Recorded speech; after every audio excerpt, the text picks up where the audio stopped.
Hi, welcome back to Book Chats from Lonsdale Public Library. I know we've been gone for a few weeks, but we are glad to be back and recommending fun books for you. So this week I'm going to talk about historical mysteries, and there's a lot of historical mysteries out there. In fact, Penny not long ago talked about some great ones from around the turn of the 20th century that had female protagonists, which is a great category. There's tons from the Victorian era and the 20th century, especially set in the US and the UK. But today I'm going to talk about some more exotic times and places. And it's interesting, what's sort of different about these books is there are things we take for granted in a mystery. For example, you know, the fact that there are police whose job it is to work for the public good, and that, that killing people is always illegal. That decisions will be made based on scientific evidence, but in different times and places, that isn't always the case. And of course, you know, science has come a long ways. So it's kind of fun to read about a very different time and place and think about what's the same and what's different. So I'm going to start with Silver Pigs by Lindsey Davis, which is set in ancient Rome, which is kind of cool.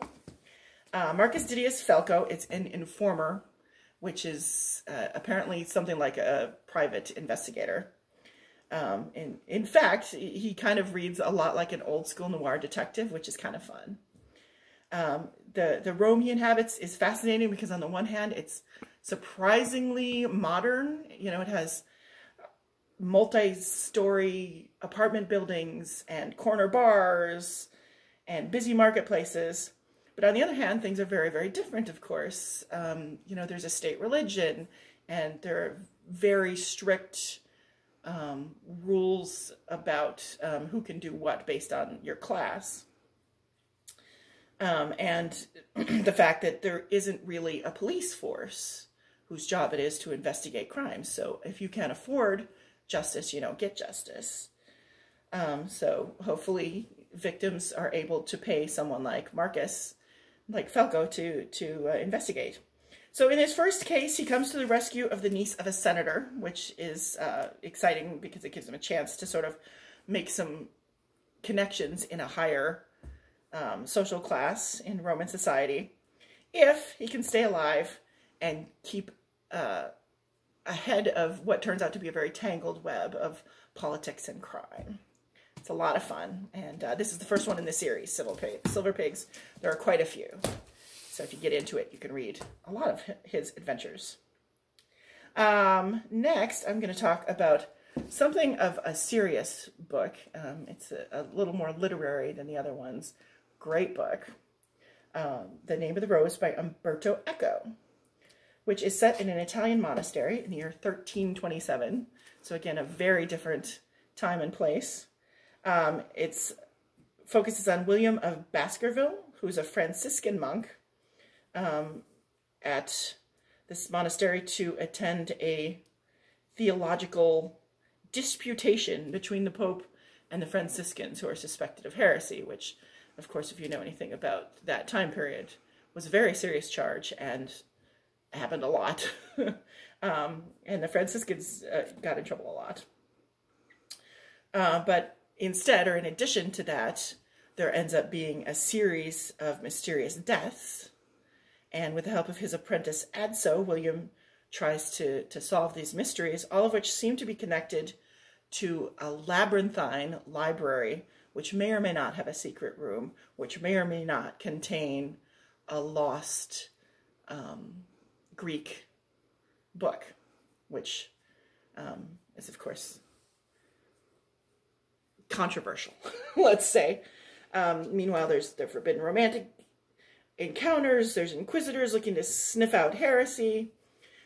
So it's a murder mystery, but it also is an exploration of theology and symbolism and a real interesting glimpse into the mind of a medieval man of learning who is different than us in a lot of ways, but also a very smart and interesting character. So highly recommended, Name of the Rose. And then we're going to go farther afield. Shinju by Laura Joh Rowland is set in medieval Japan. Sano Ichiro is a samurai in 1689.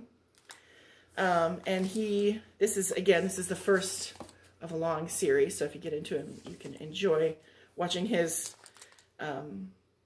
star rise and fall as it does. But in this first book, Sano has been raised by his father to follow a very strict samurai code of honor. Bushido is what they call it. Despite the fact that he became a ronin, or masterless samurai, when his master was defeated, and thus has had a really tough time of it. So poor Sano, despite being very bright, is working as a low-level investigator, which is not a very prestigious job. And he's assigned the case of a noblewoman and a common man who show all the outward signs of a joint suicide, which apparently was relatively common. With a forbidden love, they would jump off a bridge together. But he thinks that that's not the case. And so even though he's ordered not to investigate, Sano does keep following the truth. And even though he is under a lot of pressure politically not to stir the pot, and again, often the results of an investigation are based not so much on evidence, but on what's politically expedient.